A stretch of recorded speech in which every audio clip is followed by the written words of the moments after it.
இன்றே டவுன்லோட் செய்து உங்கள் ஃபேவரட் ஷோக்களை என்ஜாய் பண்ணுங்க. நீங்க ஏங்க இந்த பிடிவாதத்தை விட்டே கொடுக்க மாட்டேங்கிறீங்க? அடம் பிடிக்கிறீங்க. சார், சில விஷயங்கள் சொன்னா புரியும் சார், சில விஷயங்கள் சொன்னாலும் புரியாது. என் வாழ்க்கை அப்படிதான். ஒருத்தவங்களை விட்டு நம்ம பிரிஞ்சிட்டோம்னா அவங்க நல்லா இருக்க கூடாது, கஷ்டப்படணும்னு நினைக்கிறத விட அவங்க நம்ம கூட சேர்ந்து வாழ்றாங்களோ இல்லையோ அவங்க நல்லா இருக்கணும்னு நினைக்கிற மனசு எனக்கு இருக்கு சார். அவர் கூட சேர்ந்து என்னால வாழ முடியலனாலும் அவர் நல்லா இருக்கணும்,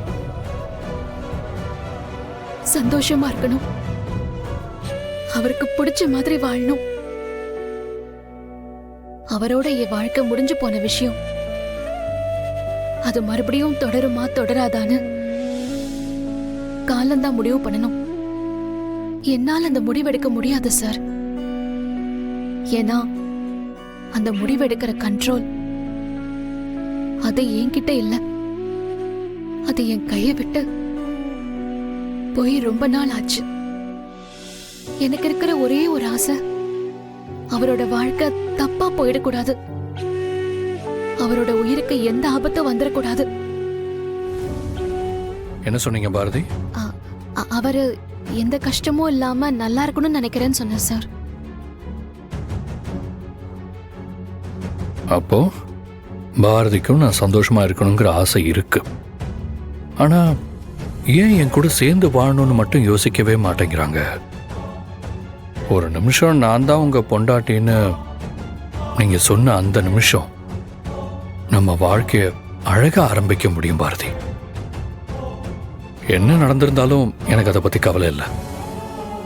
இப்ப இருக்கிற இந்த பாரதிய எனக்கு எப்பவுமே பிடிக்கும்.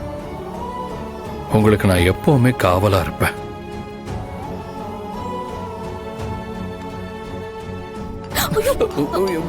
சாரி சாரி சாரி, என்னாச்சு?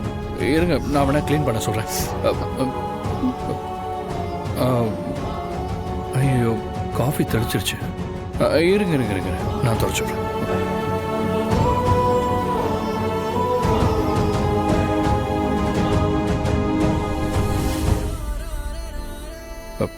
இந்த டிஷ்யூவே காணுமே. சரி இருங்க, நான் தொடக்கிறேன்.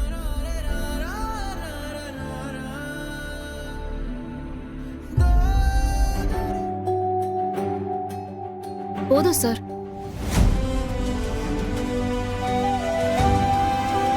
என்னாச்சு சார்?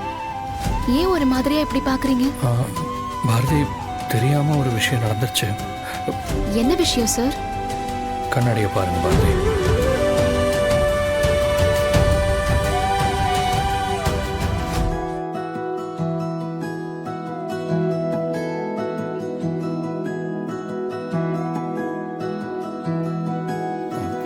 பாரதி, அது நான் தேடும்போது தெரியாம என் கையில குங்குமம் பட்டுருச்சு.